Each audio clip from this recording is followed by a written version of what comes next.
squid jigging. Where do you start? Where do I go? What do I use? How do I cast? What technique to use? There's so many variables when it comes to squid fishing. There are so many colours, so many varieties, floating, sinking, weightless, weighted, glowing, non-glow. So many squid jigs out there on the market. But really, what matters is what you are comfortable with and what you're comfortable with fishing with. What gets results, what catches the squid on the night or the day that you go fishing, really is up to the angler.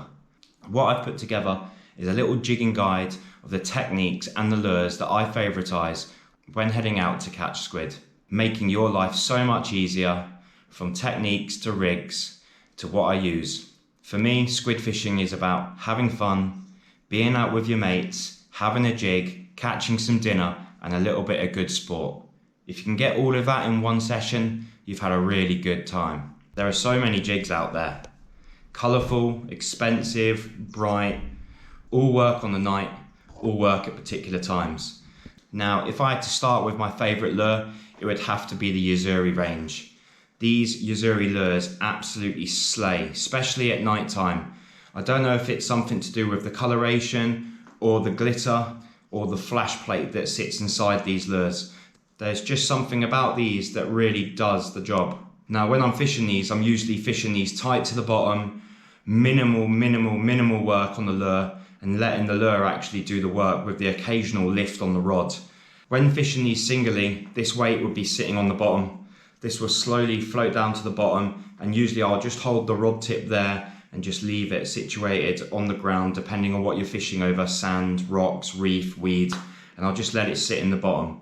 And occasionally I'll just lift the rod tip, pulling the lure up and down, making sure that you're keeping a feel on the lure all the time. Usually when the squid hits it or takes it, you'll get an occasional pull, like you're actually into seaweed, but this thing will pull back. So my favourite lure has to be red and orange YoZuri range. My second favourite lure is the Berkeley rattle. My third favourite are a smaller version, and this is a Japanese company, Yatashima. Really sorry if I pronounced that wrong, but these really do kill, and if the squid are being really finicky on a big lure, always go down to a smaller lure, and more than likely you'll catch. These also come in a glow. This one's pink, this one's orange.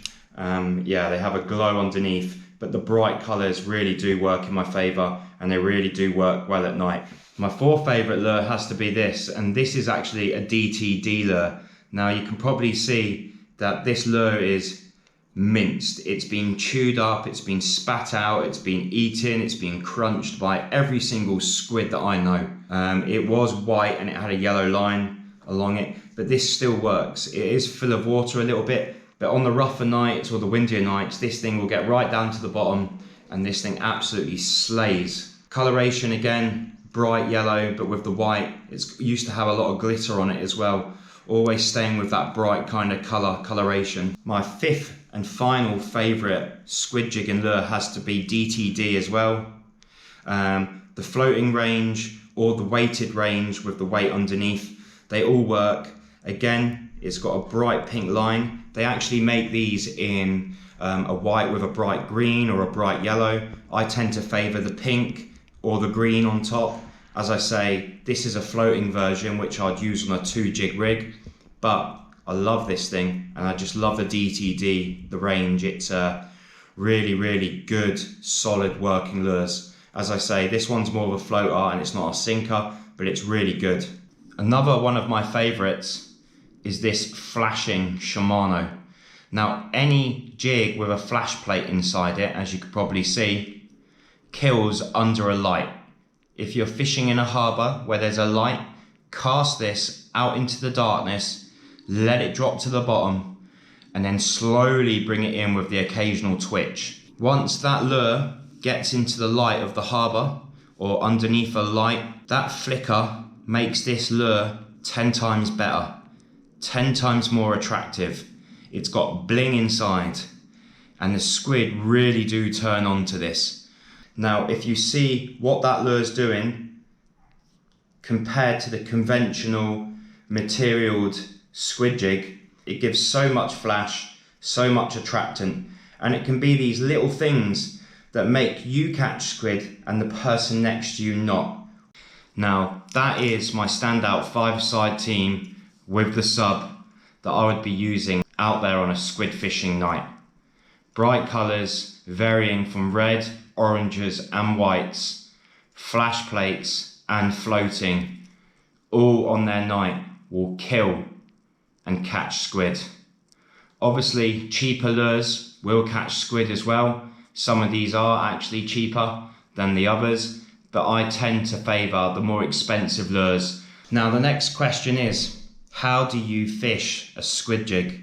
Now what I tend to do is cast this thing out singly or drop it to the bottom. Now really depending on where you are fishing, if it's a sea wall, if it's a harbour, if it's a rocky bottom, or you're just fishing clean sand, really depends on how you present this to a squid. Now the local squid in the areas that I fish tend to be really close to the bottom at the start of the season, and then when more and more of them come in their shoals, usually there's 1, 2, 3, 4, sometimes 10 in a shoal, and they'll come right along the surface looking for fish and bait and prawns and things like that. But when I'm fishing usually a bigger lure like this, I'm usually casting it straight out or dropping it right down.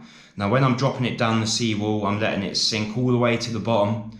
I'm keeping a little bit of tightness on my braid, every so often stopping to make sure the lure is not on the bottom, watching my braid go all the way down into the water, sitting on top, and you can just see it slowly falling away. Now when this thing hits the bottom, you picture it just sitting like so, and all you're doing is twitching it slowly, and it's just coming up and coming down, and then just leaving it again, and then just coming up and then just coming down. And I think teabagging is what we call it, is one of the best techniques and the easiest techniques to fishing for squid. Also what I would do is cast these lures out. The rattler makes obviously noise and this one's silent. So the more you actually lift the rod tip, this one will make more noise on the bottom. This one will obviously be silent. Again, it's preference. Some nights you won't catch squid using this lure, and some nights you'll catch them using this lure. It's really about mixing them up. Obviously you have favourites that you go to, but usually I'd start with this and then go with this. With the smaller lure, I like to fish a smaller lure above a big lure. The only time that I would fish a small lure, if I'm getting hits from squid and the squid aren't actually taking it fully, they'll be grabbing the top part of the lure like they do. So if they're attacking it and they're dropping off, I'd move to a singular small jig, but usually I'd fish a small jig above a big jig, whether it's a rattler or it's a silent. You can also fish 2 small jigs on a 2-jig rig, but I just prefer, and I've had more success with a big one and a small one. Now using a 2-jig rig for squid fishing is very easy, very simple. Now I have made a video to make one of these before. I'll leave the link in the bottom, and that just shows you an easy way of making this rig. All it has is a little swivel, a small knot in the line, a clip and another clip, and all I would do is just fish the small jig at the top and the big jig at the bottom, like so. And when they're in the water layers, they'll drop down, one will be above the other, both will sink at the same time, and then when you twitch it, they'll both pull up at the same time, looking like 2 bait fish or 2 prawns, depending on what you're trying to imitate, which is swimming around in the water. When fishing the 2-jig rig, I like to just fish it low and slow, letting the lures do the work. Now if you've got a floating lure at the top, you've got to remember that that will sink and slow the sink down to the bottom. But if you've got a weighted lure at the top, obviously the lures will fall quicker to the bottom. With the 2-jig rig, I also just like to sink and wind, keeping it as close to the bottom as possible. Also with the smaller jigs, I like to fish them under a float, like you would for a snipe or for a mackerel, same rig, but then with a jig at the bottom, with a little bit of bait wrapped around it, and I'll just have that sitting right close to the bottom, and usually that can bring a big squid in on the bite as well. Another technique that I use is casting the lure out, letting it go to the bottom, but with the occasional pull up and a slow wind. Kind of like using a jig or a metal using an on the drop technique. Letting it fall to the bottom, bringing the rod tip up, reeling in the slack and letting it fall to the bottom. So the lure is going up and slowly down, quickly up and slowly down. And the key is always to keep tension on your line. Now, I hope that you've learned something today, whether it's throwing a rattler, a smaller, a batted, or an expensive lure. They all work. Hopefully, you guys will get out there and catch some squid using the techniques that I've shown you, the jigs that I like, or even how I prepare the rig. If you do, please leave a comment in the section below. And if you really like the video, please check out part 1 of the video that I made last year. Really good fun, easy and effective, cheap ways to catch squid, good techniques that work, easy techniques depending on where you're fishing, rocks, weed beds, sand or piers. All of these little jigs, they do a job on their day depending on where you're fishing. If you liked it that much, please subscribe, throw us a like, leave us a comment and join us for our next adventure. Get out there, catch some squid, cook them up, they're absolutely delicious. I recommend salt and pepper squid, nice and simple, nice and effective, just like the rigs we use. Go out there and enjoy it. It's squid season.